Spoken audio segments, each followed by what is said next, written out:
Hi,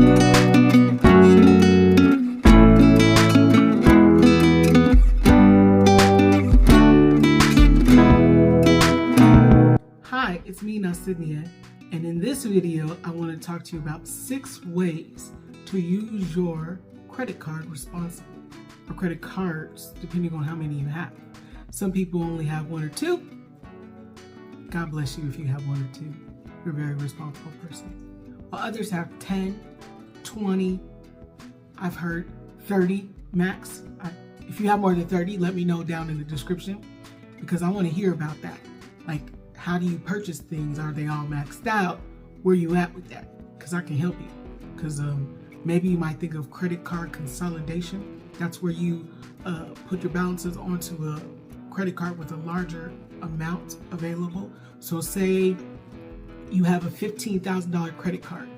Maybe that's up to 12. So you pay that down and then you put 4 smaller credit cards onto that balance. You see? So you're slowly shrinking the number down. Look at my other video, how to cancel a credit card. Use that too. I'm gonna help you. See, that's a tip, and I didn't even get into it yet. Number 1, know the terms and conditions of your credit card agreement, because it has billing cycles, interest rates, and fees. So you could pay a yearly fee. What's the over the limit fee?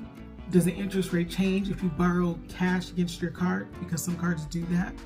Some people don't even know they have a 30% interest rate because their credit score is that bad. So that was the rate they got. And it's important to monitor these types of things and know what you're getting into. It is a contract, a financial contract. Number 2, goes without saying, make payments on time. But please do consider not just making the minimum payment. If you can only make the minimum payment, make the minimum payment, because payment history is a large factor in your credit score, beloved. So you need to make sure you pay every bill on time. But if you can make more than minimum payment, you want to avoid carrying a balance so that you're not paying these interest fees, okay? So if you could zero down, you don't have the interest fee charge on your balance when it's time to pay the bill. But if you can't avoid that, try keeping your credit usage for each card under 30%. 30% total, under. That is helpful for your credit score and it looks good. Number 3, check your statements monthly for accuracy so that you can see if there's fraudulent charges, etc. But more importantly, you can look at your own spending. Maybe you need to cut back. Maybe you went a bit overboard. Sometimes we just swipe, or you have your credit card hooked up to Amazon, like moi, don't judge me, and you love Amazon. And whenever you see things or you find a need that you need to buy something for your class or yourself, what do? You just buy it. And then you forget sometimes that this is connected to a credit card that you must pay. Amen. Consider setting your credit card up for instant purchase notifications. So whenever a purchase is made, you're notified. That will help you in case your card number gets stolen. That happens a lot, especially during holiday seasons. People are shopping and buying things and someone gets their credit card number and they start shopping. Maybe you find out too late. Bonus.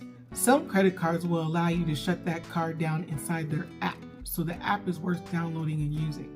Also, you can see purchases, your balance owed, where you're at as far as payments are concerned. You can look at your monthly statements in the app. So the app's very helpful.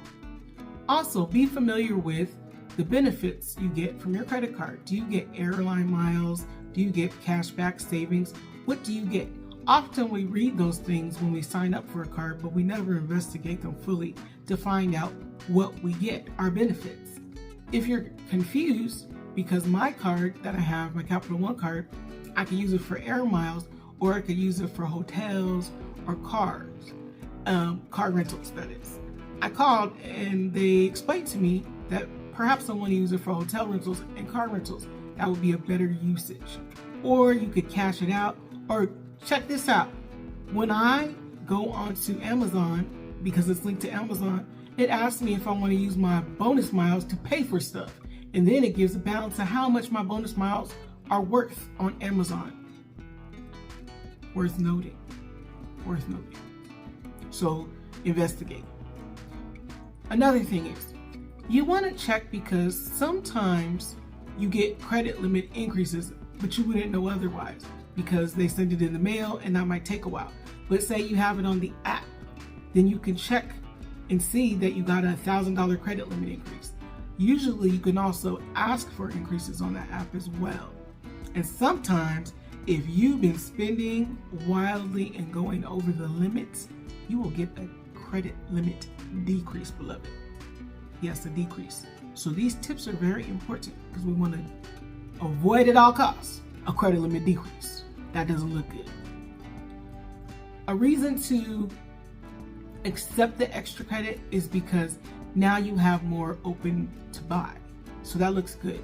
The cash you have is more available. Say, okay, for instance, let me give you an example. My card has $12,000 limit and I have 10 G's on it. Say I have 10,000 on it, but then they give me $2,000 limit increase of 14. So now I have $14,000 available. You see? Overall, when I look at all my cards and the open to buy limit, that has now increased by $2,000, bringing the percentage of usage down. But what you need to do, listen to me, do not spend that extra money and max out that card. It's not like, woohoo, $2,000 more dollars. Here I come, Amazon. Don't be that type of person. As always, God bless you and God bless you. I hope something I've said is of value to you. If it is, please do consider liking, commenting, and subscribing.